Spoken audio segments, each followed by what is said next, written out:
guys! Good morning! At ito nga po, gusto ko i-share sa inyo yung pagpasyal namin dito sa May Pansyao Christmas Land. Noong November 25 nga po kami ng gabi pumunta dito. At lagi po talaga may pailaw dito. At ito nga po, paalis na kami niya ng bahay at papunta na kami dun sa may MRT. Sasakay nga lang po pala kami ng Yellow Lane tapos 5 stop lang ay nasa Pansyao na kami. From bahay nga po pala at to MRT ay mga 7 to 10 minutes mong lalakarin. Depende sa paglalakad mo kung malalaki yung hakbang mo. At sobrang nakakatuwa nga tong lugar namin kasi nga sobrang convenient. Nandito na nga halos lahat May school, malapit na school, malapit na MRT, malapit na Pinoy Store. At ayan nga po pala, binilang ko yan si baby ng one sa may Poya, yung may ilaw-ilaw po. At after 15 minutes nga po, nandito na kami sa Pansyao. At ayan nga po, nakita namin yung favorite namin ni Jay, kaya bumili kami ng 2 peraso niyan. Ang sarap kamo talaga niyan. Kapag nandito kayo sa Taiwan, try nyo din yan. Ano siya, yung mungbean. Dahil nga ang daming tao dito at ang daming pila sa mga resto, kaya wala kaming no choice.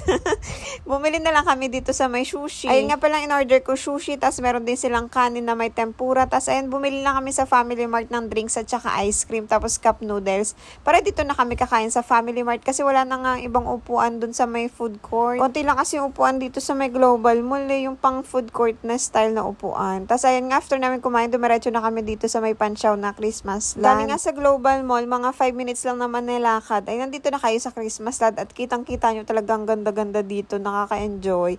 Paskong Pasko talaga. At ayan nga, nagpicture-picture na kami. Nakikisuyo lang din ako sa mga Taiwanese. So may mga Pinoy kaming makita ni Jay. Makikisuyo ako para naman may picture kaming 3 magkakasama. At lagi ko nga po sinasabi sa mga nakaraang vlog ko na laging pa-video ng ginagawa ko para ikakrap-krap ko na lang yung mga picture. Kasi nga, ang hirap ng picturean si baby ng matinong picture. At hindi na siya nakatingin kung saan-saan na talaga yung focus niya. Siyempre, nag-enjoy din siya. Thank you nga po pala mga kabayan sa mga napakisuyuan namin mag-picture sa aming 3. Thank you po ng madami. At ayan nga, sabi ko kay Jay, picturean niya ako dito. Tapos may nakita kaming Vietnamese. Ayan, sabi ko, please help us to take a picture. Tapos ayan, mababait ng mga tao dito. At habang nag-video nga, gumagalaw-galaw kami ng iba't ibang pose ni Jay. Para marami akong option na i-screenshot mamaya sa mga picture naming 3. Sobrang ganda nga dito. Effort na effort talaga yung government nila sa mga gantong pa-event nila, no? November 17 nga po pala nag-start yung pailaw na to. Si baby nga po ay natutulala talaga dyan sa Christmas tree na paiba-iba yung ilaw. At syempre, hindi mawawala yung selfie-selfie. Ang bait nga ni Jay kasi pumayag siyang pumasyal kami nung gabi na to kasi nga may pasok yan nung umaga. Tapos syempre pagod siya sa trabaho. Pero nung nag-aya ako ay for the go din talaga ang asawa ko. At sabi ko sa kanya, gusto ko mag-vlog dito at mag-picture-picture nga. At matutuwa talaga dito si baby. At kung ano talaga ikakatuwa ni baby ay for the go din talaga ang daddy.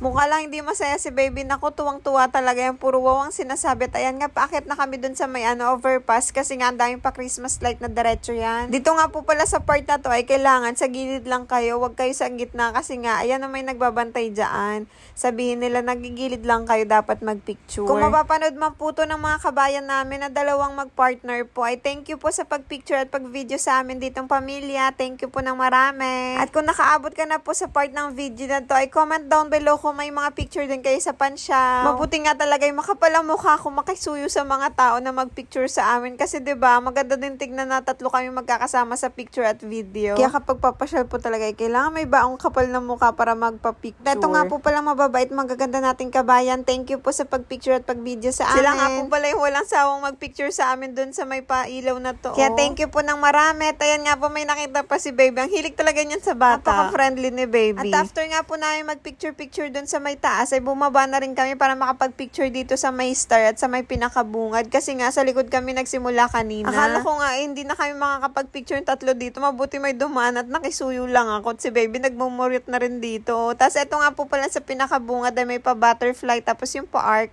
Tapos ayan, pa-Christmas lang. Tapos meron din sila dito yung pa-ever air na design. Bawal nga po pala umupo sa mga ganyan, no? Tapos kapag hindi nakakatingin si kuya, pinapaupo ko saglit si baby. Tapos aalisin ko na lang. At ito nga po pala yung pa-Eva Air na design na sinasabi ko po sa inyo. At after nga po namin mag-picture-picture dito, sabi ko kay Jay, pumunta na kami dun sa may likod ng MRT kasi may mga pa-design din doon.